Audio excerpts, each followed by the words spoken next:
ZiFM Stereo, my station, your station. Welcome to Hustle and Flow. We talk business, we talk entrepreneurship, we talk development, and we talk big. And joining me in the studio is a young gentleman who's doing the absolute most. And his name is Tinashe Junior Mutarisi. Tinashe, welcome to ZiFM Stereo, man. How you doing? I'm right and soft today. I'm doing great, man. You look well put together, ready for... no, we're not here to close a deal. You know, I'm saying you're ready to sign a dotted line somewhere. All right, that's cool, man. You're 18. You're young. When I was 18, hey, man. Yeah. I don't want to talk about it. But you're 18. You're waiting for your A-level results. Mm-hmm. You're already stepping into business. Tell me a little bit more about what sparked your interest in business, and at what age did you start noticing that business is something that you love? Okay, so for me, you know, my name being Tinashe Mutarisi Junior, the second you hear it, you 100%. You think of someone else automatically. Yeah. You know, and that has been a big part of the interest in, you know, this sector, in this industry. I come from a place where business is spoken about at the dinner table every time, every day. Yeah. And you know, you'd think you get bored of that, or it's something that gets monotonous, but I enjoy it. It's a part of me, and from an early age, it's just something that I've known I wanted. And I also think leadership is it something that your parents were intentional about to make you a leader. I remember watching a video of you. I think you were leaving your school, and there was you brought flowers to one of your teachers, and it's not something that any ordinary person does. It comes from a place where it was spoken about. It happens at home. Do you think they were intentional about it? They're very intentional. You know, in my school, I had this teacher. His name is Mr. Ngorati. I hope he doesn't mind me naming him. But at some point, my dad gave Mr. Ngorati an instruction to help me become a leader. You know, my public speaking, the way I present myself. And I feel like it really brought out a person in me I never knew I had, you know. And all these lessons, like just being grateful, is a part of 100% growing up as a young man. And I think they're very intentional on those lessons. Yeah. And now let's talk about the lessons you learned. So growing up around entrepreneurs, your dad, hustler, you know what I'm saying? Sure. What lessons did you absorb at a young age? Just watching your dad, watching his journey, and of course you being born in something like that. What were some of the major lessons that you learned? Off the top of my head, I can think of two right now. Right. You know, firstly, my dad doesn't rest. He doesn't rest. You know, he gets a message talking about how a review from a customer, for example, like, hey, your paint, it chipped away after it rained, or something like that, for example. I know that for the next 2 weeks, he's on his phone, he's on his laptop researching, you know, and it showed me grit, it showed me hard work. And I know as a leader, you can't afford to rest. 100%. Secondly, he's a people person. And growing up I'm gonna try to find a non-arrogant way to say it. Okay. In different classes, as most people, it's difficult to be conversable. You know, it's difficult to have connections with people. And I've learned from him that it's easy, and it's a process to learn how to talk to people and how to be a people person. That's something that's very important. It's an art that you learn, eh? Exactly. You don't just wake up, you know, being able to. Some are blessed enough to just have it, but then if you don't, you have to work for it. Like you said, it's a blessing. But you know, you have to learn, and you have to learn to live that lifestyle. And those are two lessons I think I have to work on here. Now let's talk about entrepreneurship. What does it mean to you and the stage that you are? And it's so funny that I'm saying the stage that you are. You're 18. What do you mean stage? Like, what does entrepreneurship mean to you as a teenager? Okay, so entrepreneurship is just it's a path that I chose to take on, right? It means a lot to me. It means a legacy, you know. Being a part of the family that I'm in, I've learned that the path that you choose has a very big impact, not just on myself, but also on the way our whole entire name is perceived. 100%. Yeah, so being an entrepreneur is someone who can be able to provide for the people around him, you know. And I've learned that being able to provide and being able to be someone who shows compassion and someone who gives people opportunities is what being a real entrepreneur is. And is the path I'm trying to creating employment as well, because if you have a business, you're going to employ people, and you're not only feeding your family, other families as well get to benefit from it. Exactly, yeah. And mindset, because I can tell that you have a strong mental or a strong mindset based on not just business, sport as well, because I mean there's a lot of discipline in sport. You've represented, I mean, you've played at big stages. Tell me about that mindset, how you brought that that mindset in sport and bringing it to business as well, in entrepreneurship? Okay, so sporting wise, my coach, Mr. Mahari, always said one thing: you have to keep the main thing. Right. And it really translates into discipline, because, you know, if I know I have to wake up and go run, that's all I have to do. There's no if, buts, and maybes about it. You have to keep the main thing. Right. So when it comes to business, there are a lot of distractions. You know, especially at a young age, like right now, I know there are things going on around that I could be spending my time on, but instead I'm here, you know, and keeping the main thing is meaning focusing on the path that I've chosen, which is business and entrepreneurship. Exactly. And how do you stay disciplined? Like, how is there something? Is there a book that you've read? Is there an author? Is there? I know you're going to say your dad, but I mean, outside your dad, like how do you stay disciplined? It's actually pressure. Really? No ways. Not exactly in the way you'd see it. Okay. But growing up, I knew that people were looking at me, not for who I am, but for the person I come from. And slowly I just stopped doing things because I thought, you know, I was scared that if I'm seen doing this, it would to my dad. You know, as kids, we 100%. So I slowly just stepped away from those things, not because I didn't want to, but because I knew it would just get to, you know, the high authorities. And then slowly it just left me. I just wasn't a part of those cliques anymore, groups. And then I realized there's a lifestyle out of. So you had to be intentional about the people that you surround yourself with. Yeah. Was it something that you were told, or you kind of just figured it out yourself? You know what? For me to get to where I want to go, I need to start hanging out with this person. I need to just excuse myself from this type of crowds. We're always told that. Every single child is told that. You know, bad company corrupts good. Yeah. Exactly. But for me, I really internalized. You implemented it. I mean, I've got a group of friends, and I can tell that we're serious, and you can tell when you look at us that he's got a direction. He's got some groups of friends, you know, the priorities are different. I'm noticing that there are certain people that you have in your life that have either shaped who you are or instilled some kind of mindset or discipline. You mentioned your dad, and you mentioned your coach. Yeah. Are there any other people in your life that have impacted who you are as an entrepreneur, as you're starting now? I can think of one teacher. Her name is Mrs. Senga, the one that was in the one you gave flowers to. Exactly. Oh, nice. So Mrs. Senga, she's not even a teacher, she's a staff member at our school. She should be one of the administrators. And with her, anytime I had an issue, whether big or small, I would go to her, just sit in her office. We'll talk about it. And she's one of the people that never saw me for being Tinashe Mutarisi's son, but just as me. And she laid it out straight. She said, you have no time to cry about this, because there are people out there watching for you. There are people out there waiting for you to leave the school and to see what you're going to produce.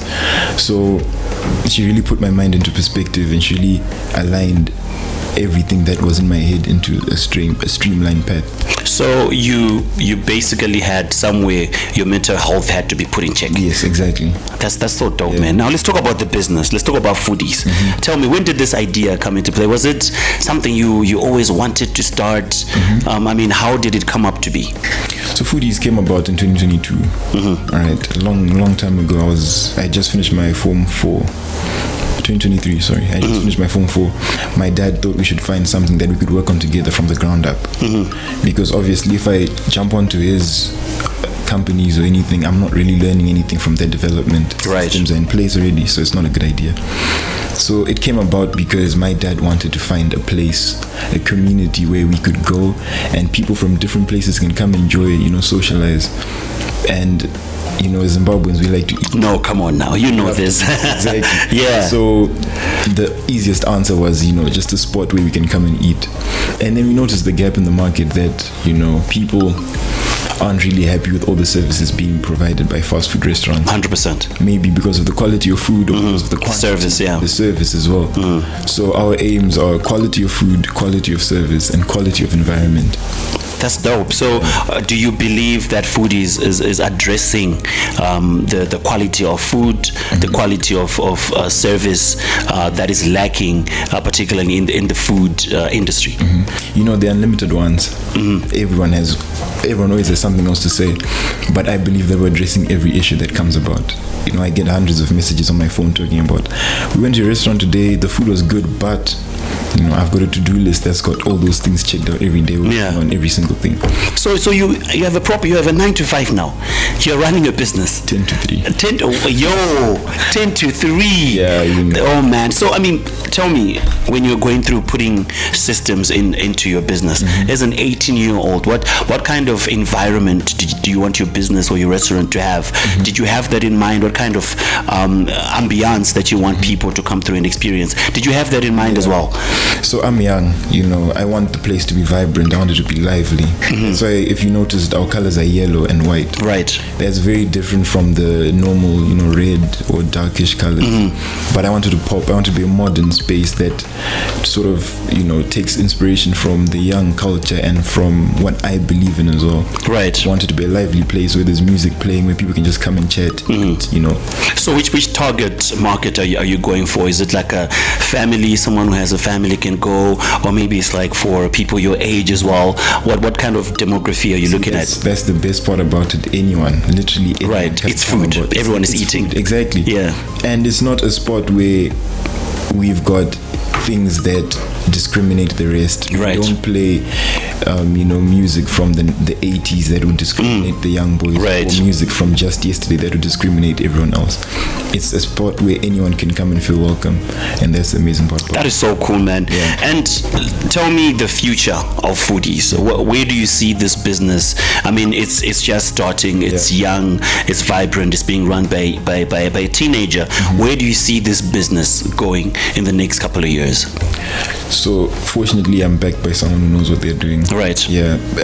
Early next year, January, February, March, we should be opening a few more branches. Really? Yes. And do you have any places in mind that you are going to be opening, or maybe you're still working on the? We're still working on it, but one place specifically is Machipisa, because we're trying to diversify and trying to learn the community.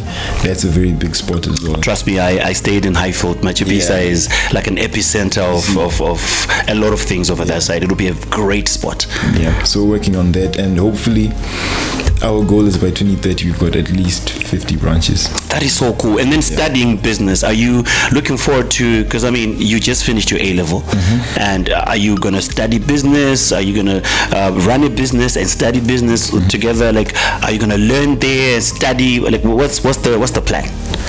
The plan isn't the orthodox high school university. Yeah. No. It's like a gap year type thing. Almost, yeah. I should be on the job, and whatever course I'm doing at that point, or a small program, for example, if I need to learn human resources management, it feeds into the business. Exactly, just small programs that directly translate into what I'm trying to do. That is so cool, man. That is so cool. But I also just want to find out what's on the menu at Foodies. Like, I'm here, I'm thinking it's almost lunchtime, we're almost done here. From here, let's go there. What am I going to be looking forward to when I get there? Foodies is your typical fast food restaurant with just elevated quality. You've got your basic 2-piece and chips, you've got your quarter chicken and chips, you've got your pizzas, your deluxe, your meaty lovers pizzas, right, anything you want. We've got a bakery side as well with amazing confectioneries. We've got anything you'd think of getting in a fast food restaurant. I would like to think what your mom thinks about, because we've spoken about your dad quite a lot. Like, your mom is also involved in business. Her brain is outstanding. Like, how has it been? Just working with her, because I'm sure you've worked with her as well. Yeah, how's it been for you? My mom is one of the most caring people. In fact, I think she is the most caring person I know, because it doesn't just translate to her children or the family. She knows that whatever we're working on, the family's working on. Right. So she sees things I don't see. She walks into the shop and she sees, Tinashe, have you thought about doing this, or how's it been going? The other day she just asked me for our sales. I had not thought of sending them to her or anything. All right. But just out of the blue, she's like, oh, let me see how you guys are doing. And it shows the type of person she is. She cares about what you're doing as well. Exactly. Yeah. So. And before you go, I want to know the people that you are employing there, because you're 18, you are the owner of the business. Like, what are the dynamics like? Because obviously you work with people that have experience in the industry, that have been working elsewhere as well. What are the dynamics like in terms of respect, in terms of like just the environment? Because you're young, and some, if most, not most, are probably older than you. Yeah. How are you handling that? So I can think of our top management right now. We've got Fungai and Netsai.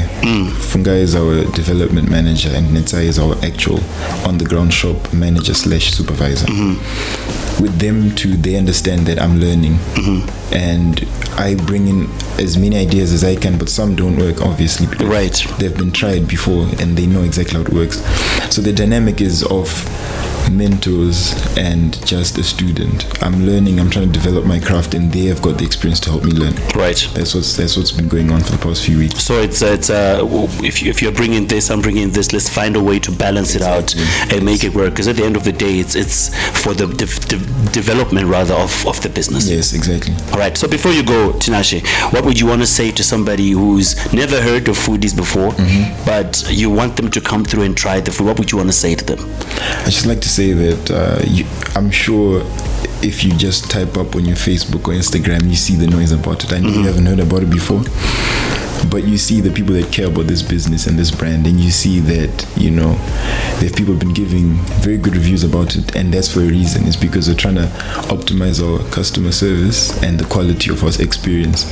And you coming along, giving us reviews and references is really going to help us push the brand forward, and ultimately going to give you a better experience. So that's so really come through. That's so cool, man. I can't believe you're 18, but I mean, it's all good. And there's somebody out there, they're 18 as well, they're young, and they're trying to hustle and flow. What do you want to say to them? To them, I just like to say it's never too early to start. Never at all. Obviously, you know, experiences differ and opportunities differ, but you could always do something. And the simplest thing you can do is better yourself. Read books, understand how the market you're trying to go into works, so that when you do get the opportunity, you're automatically prepared and you've got everything you need, so that you can be, you know, the top and the best in what you're doing. That's great, man. That's Tinashe Junior Mutarisi. He's the founder and owner of Foodies. It is a dope restaurant. I'm personally gonna try it myself. And again, man, thank you so much for your time, and I'm wishing you all the best. I think in a few years we're gonna be back sitting, doing a review of, you know, the last time we spoke and where the business is at the moment, and just keep on encouraging people. Thank you so much, man. I appreciate you. Awesome.